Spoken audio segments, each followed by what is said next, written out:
Bom, continuando, né, uma pequena ressalva, né, muitas vezes a gente pega uma legislação nova e acaba com alguns vícios de linguagem, né? No slide estava auditoria independente, né?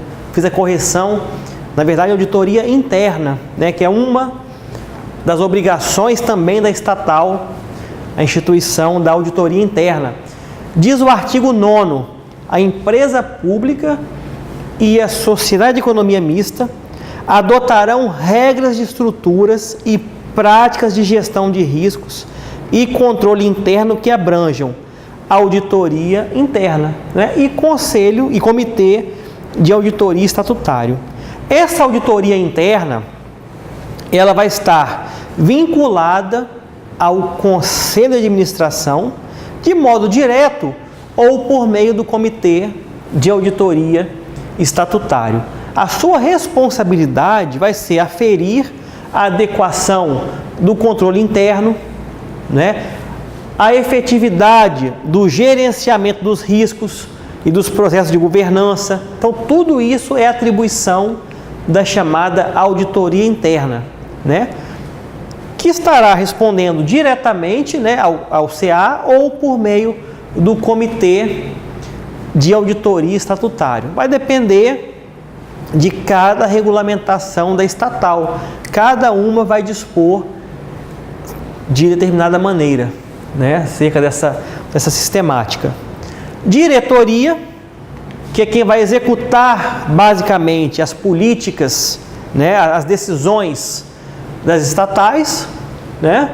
Lembrando, artigo 23 vai dizer que é condição para investidura do diretor a assunção de compromisso com metas e resultados específicos a serem alcançados, que deverá ser aprovado pelo Conselho de Administração, a quem incumbe fiscalizar seu cumprimento.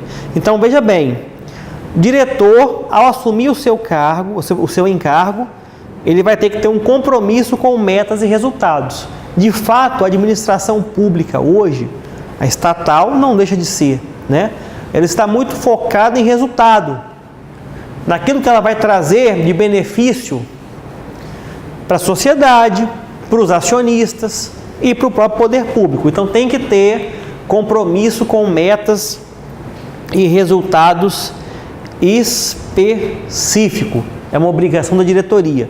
Lembrando, diretoria seria o órgão da sociedade, da estatal, que de fato gerencia, né, o seu dia a dia, que tem essas atribuições de executar as políticas determinadas pelo controlador, né, pelo ente que controla a estatal.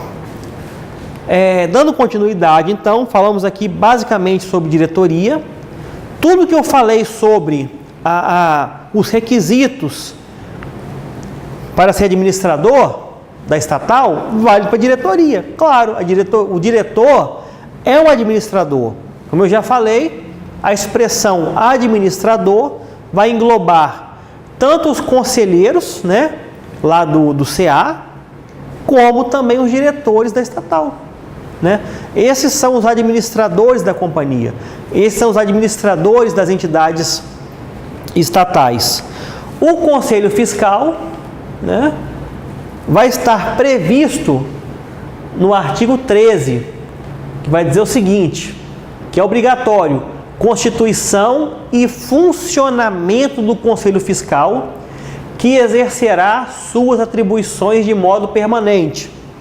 Prazo de gestão dos membros, não superior a 2 anos, permitida 2 reconduções consecutivas.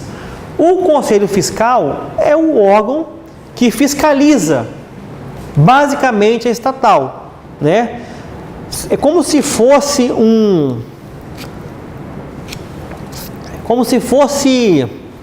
fazer aqui uma analogia, não sei se é melhor, mas como se fosse o Tribunal de Contas da estatal, vamos colocar assim, né? É quem está fiscalizando diariamente, de modo permanente, tanto a diretoria, tudo aquilo que é praticado no âmbito da estatal é fiscalizado por esse Conselho Fiscal, né? Usei uma analogia, talvez não tenha sido a melhor, mas é como se fosse o Tribunal de Contas da estatal, né? É o órgão fiscalizador, é o órgão que fiscaliza a estatal, né? E é independente, né? O comitê de auditoria está ligado ao CA. O Conselho Fiscal, não. É como se fosse, por isso que eu falei, como se fosse o controle externo, né? É como se fosse um controle externo àquela estatal, né? Só uma analogia, né? Até mesmo porque as atividades, não é porque a estatal tem Conselho Fiscal que ela também não vai ser fiscalizada pelos tribunais de contas, né? Claro que não. Inclusive, o próximo tema, o último tema, né, desse módulo, que seria a fiscalização pelo Estado e pela sociedade, vai tratar disso. O que diz o artigo 87? Aqui eu não peguei todos os dispositivos dessa parte da lei. Aqui apenas só para a gente ter uma noção do que se trata. O controle das despesas, né, será feito pelos órgãos do sistema de controle interno e pelo Tribunal de Contas competente. Ou seja, o Tribunal de Contas fiscaliza a estatal? Sim, claro que sim, né? É o órgão do controle externo, né? Outra questão que a lei previu de modo muito salutar: as ações e deliberações do órgão ou ente de controle não podem implicar interferência na gestão das empresas públicas e das sociedades de economia mista.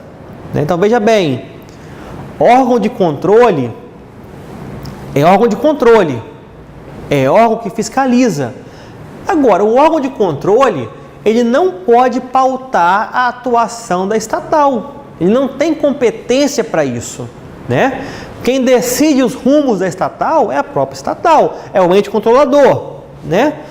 O Tribunal de Contas, o controle interno, eles podem fiscalizar, claro, cumprimento da legislação, essas questões, economicidade dos contratos, das licitações. Agora, não pode ser aquela questão, eu acho que dessa forma é melhor, eu acho que se a estatal for gerenciada assim, vai ser mais produtivo. Não, esquece isso. Isso aí não compete aos órgãos de controle. Isso compete às estruturas da própria estatal. É ela que toma os rumos, né? Quem tem a rédea da estatal é o seu controlador. O Tribunal de Contas fiscaliza, mas não dita os rumos da sociedade, da estatal, né? Não podem, artigo 90, mais uma vez, não podem implicar interferência na gestão das empresas públicas e das sociedades de economia mista. Lembrando, está incluso aqui subsidiária? Claro que sim, e suas subsidiárias. Então, acerca do controle, da governança, da transparência, basicamente é isso que eu tinha para falar para vocês, né? A gente deu uma acelerada no final, mas por conta do tempo mesmo, né, do tempo de gravação, para não ficar também um curso muito extenso, né? Espero que eu tenha conseguido sintetizar em alguns minutos os principais dispositivos, os dispositivos mais importantes acerca desta temática. Obrigado.